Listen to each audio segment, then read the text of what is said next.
Bueno, la última conferencia es sobre el rol de la ecografía axilar en cáncer de mama. Por honor al tiempo, solamente voy a hablar de lo que es estadificación en la axila.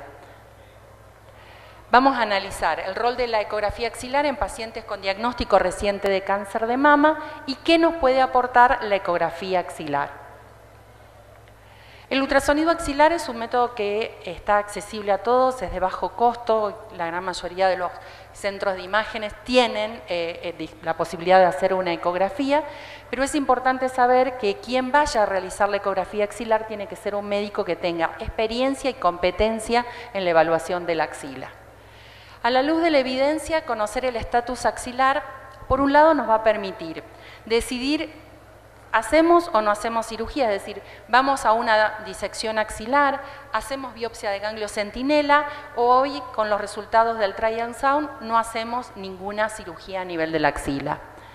También nos va a ayudar a tomar la decisión para lo que es la terapia sistémica en mujeres premenopáusicas con tumores receptores hormonales positivos HER2 negativos, en los tumores HER2 positivos que no van a realizar neoadyuvancia, en tumores triple negativos pequeños menor a 0,5 y en aquellas mujeres que van a realizar neoadyuvancia. La seguridad de la ecografía en estadificación, si solamente utilizamos ecografía axilar, vemos que la sensibilidad es de un 61% y una especificidad de un 82%, pero si yo a esto lo auno con la biopsia histológica del ganglio, la especificidad llega a un 100%. Veamos qué dicen las guías principales. Tenemos las guías NCCN que consideran a la ecografía axilar como un método necesario y el Colegio Americano de Radiología, dentro de los criterios de evaluación de imagen, considera a la ecografía axilar tanto para tumores pequeños como avanzados. ¿Qué evaluamos en la axila a nivel de los ganglios cuando hacemos el ultrasonido axilar? Vamos a evaluar el tamaño, la forma, la corteza, la vascularidad, los márgenes y el ilio. ¿El tamaño es importante o no es importante? No, no es importante, porque podemos tener ganglios muy grandes que se dan mucho en las mujeres posmenopáusicas con un reemplazo graso que no tiene ninguna importancia y podemos tener ganglios de 0,5 con un reemplazo completo del ilio y sí es importante. Lo que es importante es lo que se conoce como el índice de redondez, es decir, la relación que existe entre el diámetro longitudinal y el diámetro transversal. Si es menor a 1,5 es más probable que ese ganglio sea metastásico. Si es mayor a 2 probablemente estemos ante un ganglio benigno. Vamos a ver la forma, la corteza y la vascularidad. Veamos los esquemas de engrosamiento que fue propuesto por el doctor Stavros. El engrosamiento de más de 3 milímetros en forma difusa en un paciente con diagnóstico de cáncer, y hago hincapié con esto porque a través de lo que fue el COVID y la vacunación empezaron a aparecer muchas ecografías axilares con ganglios engrosados y pedidos de biopsias que terminaban siendo nada más que ganglios reactivos. El engrosamiento cortical de más de 3 milímetros tiene importancia si la paciente tiene diagnóstico de cáncer.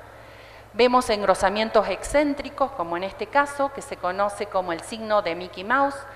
Vemos crecimientos hacia el centro, esto se conoce como indentaciones de mordedura de rata, o bien vemos la obliteración del ilio o pérdida totalmente del ilio del ganglio. El Colegio Americano de Radiología lleva hoy su 5ª edición del Atlas Beirat, que es el ABC de lo que tenemos que informar en mamografía, ecografía, resonancia y mamografía contrastada. Y en los últimos 3 congresos del SBI, que es la Sociedad Americana de Imágenes, y del Colegio Americano de Radiología en el Congreso RESNA en Chicago, hizo adelantos de lo que va a ser la 6ª edición. Todavía no está publicada, pero hizo adelantos. Y ellos hacen hincapié sobre el tema de la evaluación de los ganglios, en que es importante localizar dónde está el ganglio y la morfología. Así es importante, si tenemos ganglios intramamarios, que nosotros podamos identificar que esto es un ganglio normal, que tiene la forma riñonada, forma de habichuela. Fíjense que presenta una corteza marcadamente hipoecogénica y un ilio bien ecogénico. Y cuando vemos la vascularización, vemos que la arteria y la vena llega al ilio y siempre está interno a un vaso, como lo vemos acá bien en el Doppler. Esto es un ganglio intramamario de morfología normal. Existen signos a nivel de los ganglios que nos permiten identificar con precisión si pueden ser de sospecha de metástasis. Uno de ellos es el signo de la mordedura de rata. Las metástasis a los ganglios llegan a partir de la cortical, ¿sí? Y se van haciendo estas pequeñas indentaciones que se conocen como mordedura de rata.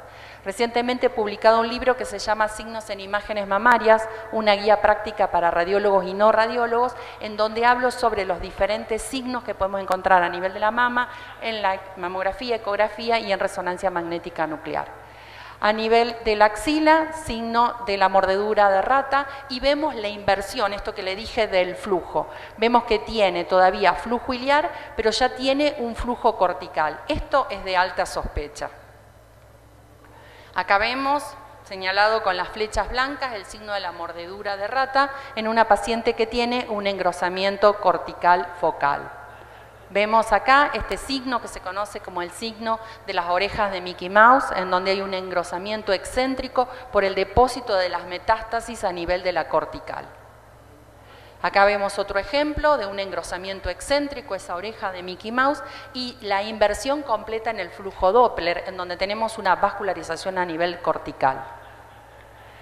¿Qué limitantes tiene el ultrasonido? Es el tamaño de la metástasis, obviamente. Todo lo que es micrometástasis y células tumorales aisladas no la vamos a ver con la ecografía. El tipo histológico, el lobulillar, es el que mayor falsos negativos nos va a dar. Y la operador dependencia, es muy importante el entrenamiento. Estas son las causas de falsos negativos del ultrasonido. Cuando salió el Trial Sound, el Trial Z011, fue un parteaguas en donde se dividieron muchos las opiniones si había que continuar o no haciendo ecografía axilar. Nosotros en el Congreso RESNAD, que es el Congreso Internacional de Radiología, presentamos este trabajo en donde defendíamos la postura de que a pesar de los resultados del Z011 había que continuar realizando ecografía axilar. El Z011, conocido por todos ustedes, es un trial en donde incluyeron pacientes T1, T2 con axila clínicamente negativa, pero que no hacían ecografía axilar, y a unas le propusieron hacer la disección axilar y a otros el ganglio centinela. Y los resultados fueron iguales, por lo tanto, hasta con 2 ganglios positivos con macrometástasis es factible hacer biopsia de ganglio centinela y no hacer disección axilar. Entonces decían, ¿para qué le vamos a hacer la ecografía? Si clínicamente es negativa y yo le hago la ecografía, puedo ver un ganglio, le hago la punción y ya le estoy sacando del Z011. Bueno, los que sosteníamos que sí, que era importante mantener la ecografía axilar, era por la posibilidad de la cuantificación de la carga, para poder decir directamente, no es necesaria que la introduzcas en la biopsia de ganglio centinela y vaya directamente a la disección axilar, comienza a aparecer el concepto de carga axilar, y también porque ya estaba inscripto el Trial Sound del profesor Veronesi con Oreste Gentilini. Entonces, es importante el concepto de cuantificar qué cantidad de ganglios. Y para eso le traigo este trabajo de la doctora Farrell, en donde es un trabajo retrospectivo, pero evaluó qué pasa cuando yo veo ganglios en la ecografía, con una paciente con cáncer de mama. Si yo en la ecografía veo un ganglio de aspecto sospechoso, en la anatomía patológica de promedio va a haber 2. Pero si yo tengo 2 ganglios de aspecto sospechoso en la ecografía, en la anatomía patológica se ven generalmente por promedio 5 ganglios comprometidos. Por lo tanto, si yo tengo 2 o más ganglios de sospecha en la ecografía, ya tengo que pensar que esta paciente tiene una alta carga tumoral y que no es candidata para hacer el trial Z011 de hasta 2 ganglios con macrometástasis. Entonces, acá les muestro estos trials que para mí son fundamentales. Este es el trial Xenomac, que tuvo una publicación muy reciente, que siguiendo la línea del trial Z011 hace unas pequeñas variaciones porque, ya lo vamos a ver, introduce la ecografía axilar y hace la introducción de tamaños tumorales un poquito más grandes, de 3. Y estos son todos los trials para ver si podemos evitar la biopsia del ganglio centinela en algunos casos seleccionados. Vamos a ir viendo cada uno de ellos. El Trial Xenomac es un trial que era como para apoyar el concepto del Trial Z011, en donde no utilizó la ecografía axilar, en donde sí podemos evitar la disección axilar.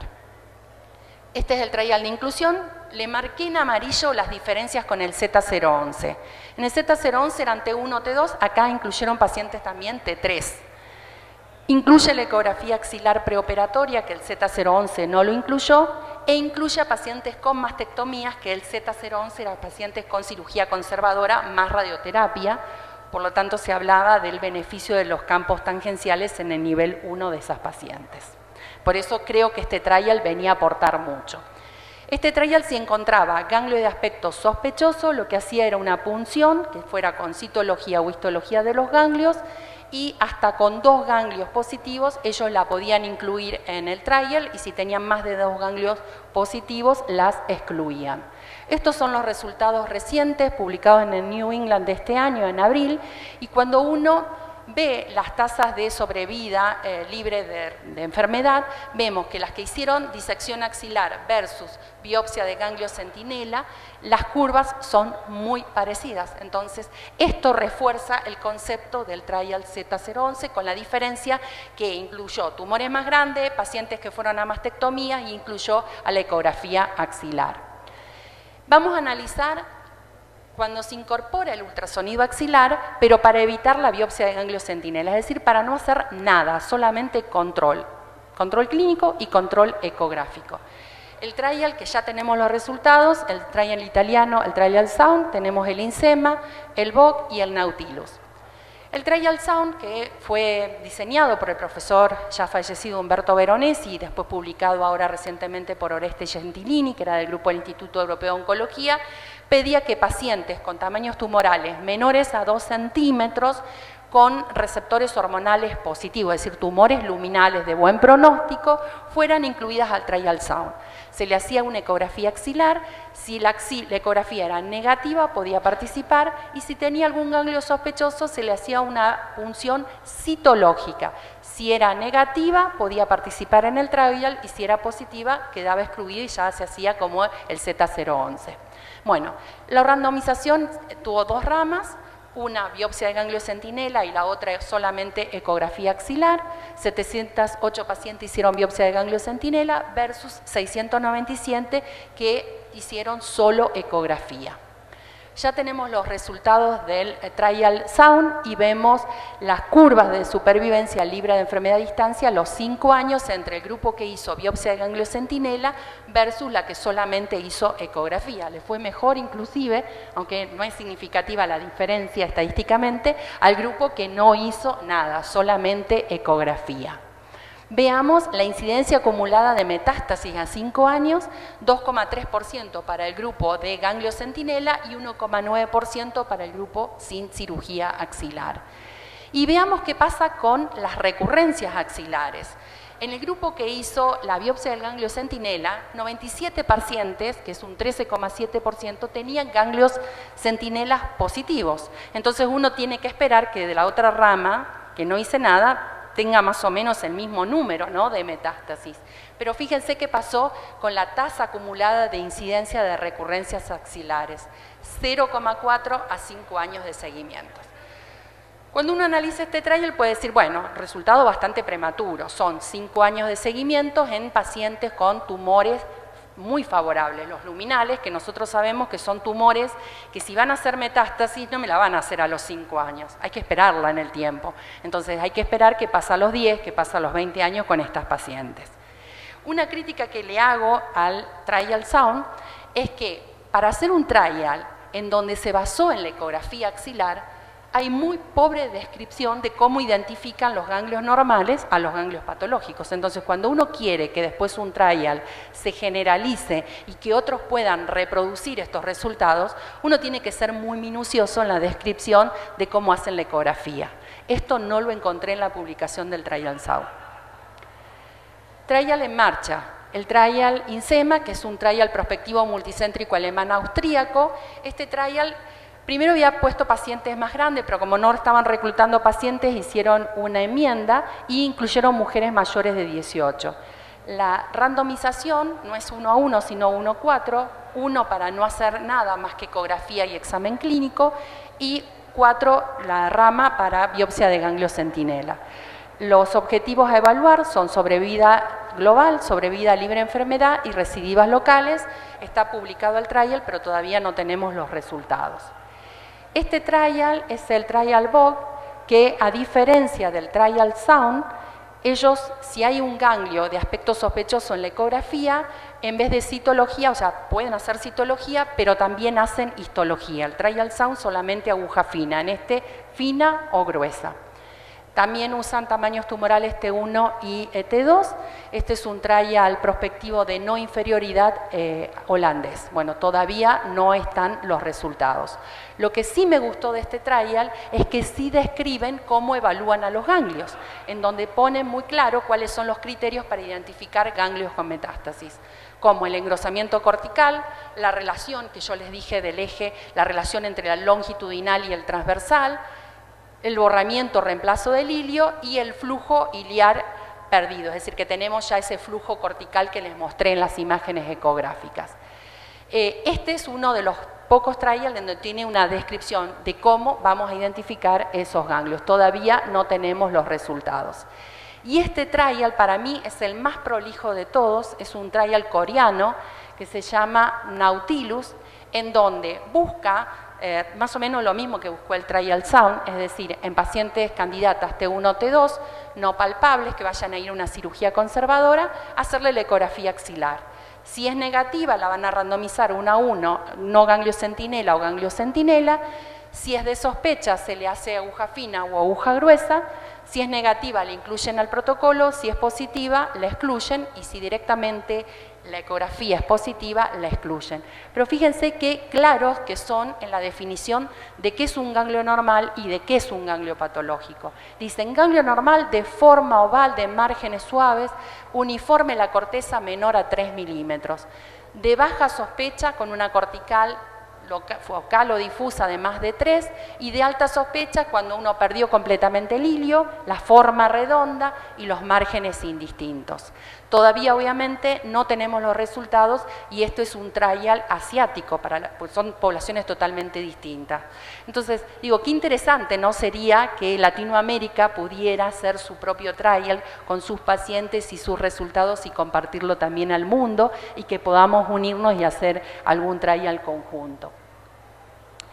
La inteligencia artificial, ¿qué rol va a tener en todo esto? Bueno, hoy por hoy ninguno de los software que estamos utilizando en inteligencia artificial en ultrasonido fue entrenado para evaluación de axila, solamente para evaluación de mama. Sí hay algunos nanogramas que nos permiten identificar cuáles van a ser los que van a tener más posibilidades de tener ganglios positivos, pero todavía no hay nada en inteligencia artificial que nos permita decir, con esta inteligencia nos permita detectar ganglios. Están haciendo entrenamientos, pero todavía no hay resultados fuertes. A modo de conclusión, conocer el estatus de la axila nos puede ayudar a tomar decisiones. Para ir a una cirugía como una disección axilar o plantearle hacer la biopsia de ganglio centinela o en algunas pacientes seleccionadas no hacer nada. Para todo esto es fundamental un entrenamiento adecuado y es una herramienta clave para la toma de decisiones. Bueno, muchas gracias. Estos son mis datos de contacto.